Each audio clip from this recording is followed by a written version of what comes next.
नमस्कार, आप देख रहे हैं आर हिंदुस्तान न्यूज। आनंद सक्सेना के साथ कानपुर देहात से संवाददाता अजय तिवारी की रिपोर्ट। जनपद कानपुर देहात में निर्बल इंडियन शोषित हमारा आम दल निषाद पार्टी के राष्ट्रीय अध्यक्ष और यूपी के कैबिनेट मंत्री ने आज जनपद पहुंचने पर निषाद पार्टी द्वारा निकाली जा रही संवैधानिक अधिकार रथ यात्रा के विषय में जानकारी देने के लिए प्रेस वार्ता का आयोजन किया और यात्रा निकाले जाने के विषय में विस्तार से जानकारी दिया। साथ ही दिल्ली में रेलवे स्टेशन पर हुई घटना पर दुख भी व्यक्त किया। वहीं घटना की पुनरावृत्ति को रोकने पर बल दिए जाने की बात कही गई। दरअसल निषाद पार्टी द्वारा संवैधानिक अधिकार रथ यात्रा निकाली जा रही है। इसके चलते आज यूपी के कैबिनेट मंत्री और पार्टी के राष्ट्रीय अध्यक्ष डॉक्टर संजय निषाद यात्रा लेकर कानपुर देहात पहुंचे, जहां यात्रा निकाले जाने के उद्देश्य के विषय में जानकारी देने के लिए कानपुर देहात के माती स्थित सर्किट हाउस में प्रेस वार्ता का आयोजन कैबिनेट मंत्री द्वारा किया गया।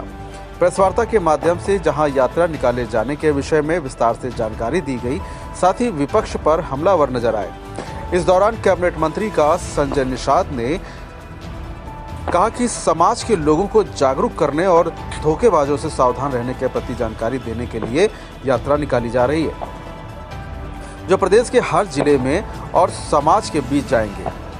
वहीं दिल्ली के रेलवे स्टेशन पर हुई घटना के विषय में कैबिनेट मंत्री ने दुख व्यक्त करते हुए कहा कि सरकार और रेलवे मंत्रालय इस घटना की जांच कर रही है। जांच होने से पहले कुछ भी कहना सही नहीं है। साथ ही घटना की पुनरावृत्ति न हो, इस पर भी चर्चा हो रही है। कैबिनेट मंत्री यूपी से डॉक्टर संजय निषाद द्वारा अवगत कराया गया। फिलहाल आप सुरक्षित रहिए, जुड़े रहिए आर हिंदुस्तान से। नमस्कार। ये जानना चाहता हूँ कि कल देर रात में दिल्ली में बड़ा हादसा हुआ, उसमें कई लोगों की जान ले चली गई, कई लोग घायल हो गए और सबसे विडंबना की बात है वो वही एक्सीडेंट हुआ जो इलाहाबाद में पुनरावृत्ति हुआ था प्लेटफॉर्म बदलने को लेकर। इलाहाबाद में ये घटना हुई थी पिछले बार कुंभ में, जब प्लेटफॉर्म बदला गया था, भगदड़ बच गई थी। यही कल दिल्ली में किया गया। क्या कहना है इतना बड़ा आयोजन आपकी सरकार का था?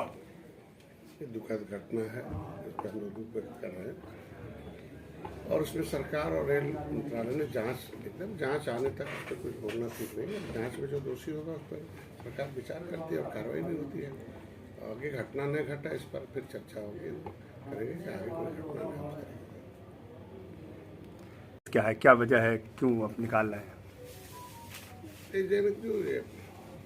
जो राजनीति के शिकार लोग हैं, जो भूमिहीन लोग हैं, ये सारे लोग जिनके पास शिक्षा, स्वास्थ्य, रोजगार नहीं, घर द्वार नहीं है, तो संविधान में व्यवस्था दी गई है कि सरकार में वैसी सूची बनी हुई है संविधान में, उनको कॉन्स्टिट्यूशनल राइट है वो अपने अधिकार को जाने और ले लें। उनके लोग कौन है, उनका जो कॉन्स्टिट्यूशनल राइट छीनने वाला है उनको हटाएं और जो कॉन्स्टिट्यूशनल राइट दिला सकता है उसके साथ आएँ।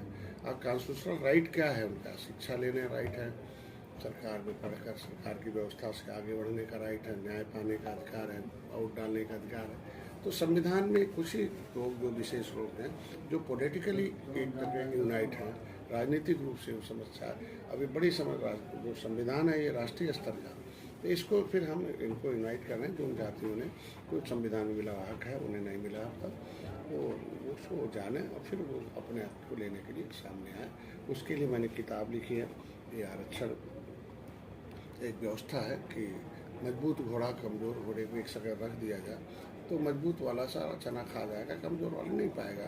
तो उसमें आया कि मैं कमज़ोर वाले के लिए अलग से व्यवस्था कर दिया, तो इसलिए 23% रिजर्व करके उसके बच्चों को स्वास्थ्य, शिक्षा, रोजगार में विशेष अवसर प्रदान किए जाएँ। लेकिन उसमें भी कुछ विशेष वर्ग के लोग उस अवसर का लाभ उठाए। बाकी लोग, चूँकि देश तो आज़ाद हो गया 1947 में, लेकिन क्रिमिनल कास्ट घोषित किया था 12 अक्टूबर 1871 को इसी गंगा और जमुना में अंग्रेजों को मारने की वजह से। तो ऐसी जातियां जो क्रिमिनल कास्ट से प्रभावित जातियां थीं, वो 5 साल 16 दिन तक गुलाम थी। वो 31 अगस्त 1952 को आज़ाद हुई, वो काला कानून हटा। तो 5 साल 16 दिन बहुत होता है किसी एक सरकार को। तो ऐसी जातियाँ छूट गई, उस राजनीति से छूट गई। तो उस समय जो आ गए वो आज हीरो हैं, जो नहीं आ पाए। तो ऐसी सारी जातियाँ 193 जातियाँ उत्तर प्रदेश में निवास करती हैं। वो अपने अधिकार को जाने, फिर संविधान में मिले हुए अधिकार को ले, उसके लिए उन्हें अवेयरनेस पैदा किया जा रहा। और ये अधिकार छीनने वाले कौन हैं उनको जाने, और छीनवाने वाले कौन हैं उनको भी जाने। और दिलाने वाले कौन है, उसके साथ आए, वो खुद तय करें कि किसके साथ रहना चाहिए। ये सही जानकारी उनको दी जा रही, बस इसका उद्देश्य है। लंबे समय से आप प्रदेश में भी आप सत्ता में हैं और केंद्र में भी, अब मजबूरी क्या पड़ी जो अब यात्रा निकालनी पड़ी? लंबा समय लगता है। धारा 370 खत्म करने में 70 नेताओं को बलिदान देना पड़ा था और ख़त्म हुआ, लंबे समय बढ़ा है। राम मंदिर बनने के लिए कितने लोग आए, टाइम लगता, समय लगता है उसको जगाने बताने के लिए। जब तक जिसको लेना वो नहीं खड़ा होगा तो देने वाले को संवेदना उनके अंदर अपनी आवाज़ को उनके पहुंचाना पड़ेगा। लोकतंत्र में आवाज़ उठाना पड़ता है और जो बच्चा रोता है वही दूध पाता है। तो अगर ये समाज जागेगा, अपने हक मांगेगा तो निश्चित रूप से मिलेगा और उसके पास प्रमाणित दस्तावेज पहुंचना तो आवश्यक है। अभी तक जो जानते हैं हमारी समाज वो सही नहीं है, जो सही है वो जानती नहीं है। तो सही बात जाना फिर सही काम करना ये संवैधानिक यात्रा का से शक्तिपीठ से लेकर चले हैं। लगभग आज 76 दिन है और हम लोग लगातार चल रहे हैं और लगभग हम लोग 55 जिले के आसपास हो चुके हैं।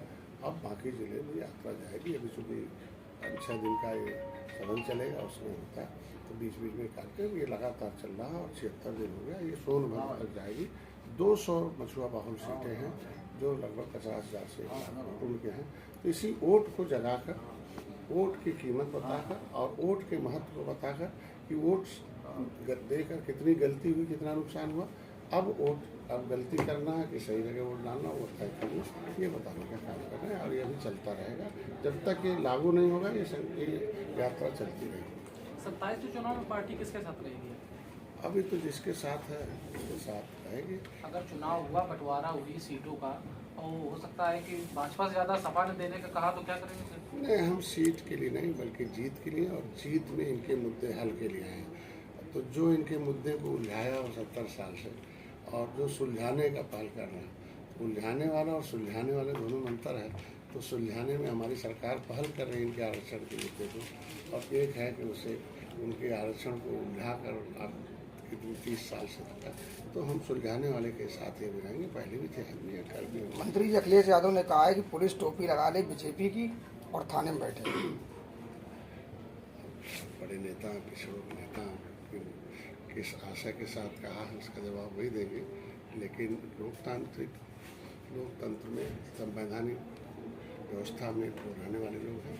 जो संवैधानिक एजेंसी है, पुलिस है, चाहे पुलिस है, जो कोई भी विभाग हो, उस पर आरोप प्रत्यारोप इस तरीके का नहीं लगना चाहिए। क्योंकि सब उनकी भी सरकार रही है, बल्कि समय भी बहुत लोगों को